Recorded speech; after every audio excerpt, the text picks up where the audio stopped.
Hi there, how you doing? I'm Alessandro and I'm finally back. It has been a while, but luckily Aurora did a great job. I got news.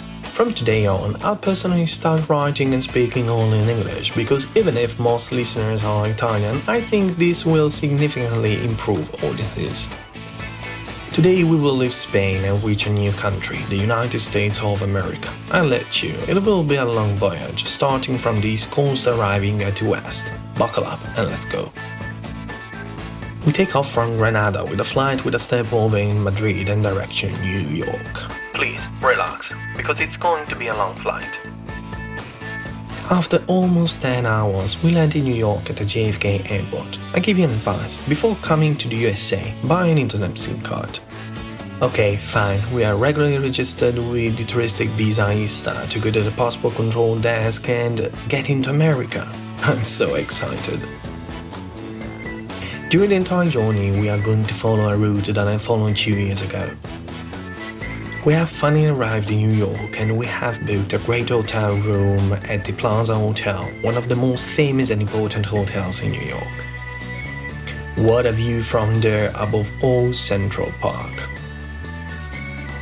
To reach the hotel from the airport, we have to take the AirTrain JFK Red first from Terminal 1 to Jamaica Station. Then, we have to take many different transport types to reach the city center, and I suggest not using the New York Public Transport Hub to find the correct ones. The hotel site is just in front of Central Park, and it allows you to have a great picnic whenever you want. If you're lucky, you may have the opportunity of skiing on one of its lakes during winter. However, as you can see, going around the Big Apple is not that easy. It is a massive city with lots of metro and buses lines to reach all the places around it. The first time and the only I have been to New York, I fell immediately in love with this city. I have many reasons why, but I think chiefly because I live in a very similar town to the Big Apple, but in its earlier version, with fewer skyscrapers, fewer inhabitants and more miners. I love seeing people running all around me, walking, drinking their coffees and so on. It is a chaotic city just perfect for me. Fine, take a break, and then we will leave in the direction of Hell's Kitchen neighborhood in a few minutes. Okay, let's go. To reach the AK neighborhood, we walk in the direction west. When I've been in New York, I was very impressed by the massive buildings surrounding me. It happened that some people almost crushed me because I used to walk around looking up, admiring the massiveness and the beauty of the architectural works. Hell's Kitchen, also known as Clinton, is the neighborhood on the west side of Manhattan. It has long been home to the homes of many actors and the headquarters of art organizations. It is also the favorite destination for the gay community. Today, one of the most famous American TV shows takes its name from this neighborhood. In my opinion, great places to visit are the Hearst Tower, Pier 86 on the Hudson River and the 34th Street for shopping. Once we visit Hell's Kitchen, we decide to go through West 50th Street and reach the city center. Here we are spoiled for choice. Where do you want to go? Times Square? Rockefeller Center? Let's do like this. We go to Times Square at first, then to the Empire State Building and at the end to the Rockefeller Center. Right? We are on the 5th Street and we reach Times Square going south on Broadway. Here we are, one of the most popular and known places in the world, Times Square.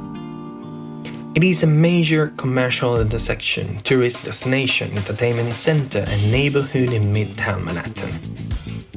Times Square has been featured countless times in literature, on television, in films, video games and music videos, an immediately recognizable location. When I've been there, I was utterly astonished by the number of billboards that cover almost 90% of buildings. That was wow! Moreover, this square is also the site of the annual New Year's Eve ball drop.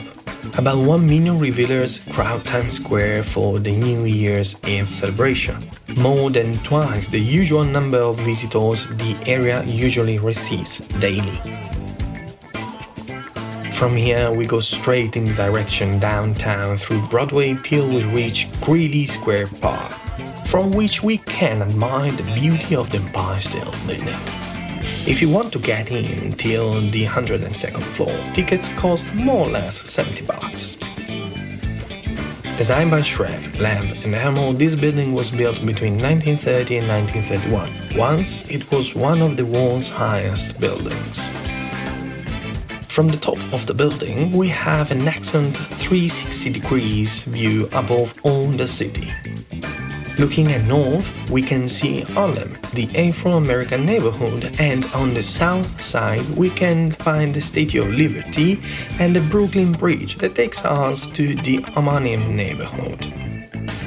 After we exit from the Empire State Building, we take the 5th Avenue to reach the Rockefeller Center, after just like 1 mile of walking. It is a famous building with TV studios, a seasonal ice rink and a giant Christmas tree.